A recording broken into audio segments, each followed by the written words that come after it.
Today I'm going to talk to you about why do we get hiccups. We get hiccups mainly because of our diaphragm. Diaphragm is a dome-shaped muscle between our lungs and stomach. It generally works perfectly. When we inhale, our diaphragm contracts, helping us give in air. But when we exhale, it relaxes, helping us give out air.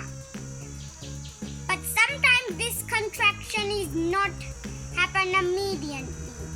The only thing is excess eating.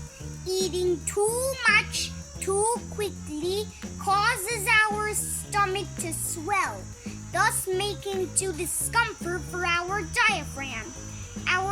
Hence, our diaphragm contracts irregularly in a jerky way, making us suck air.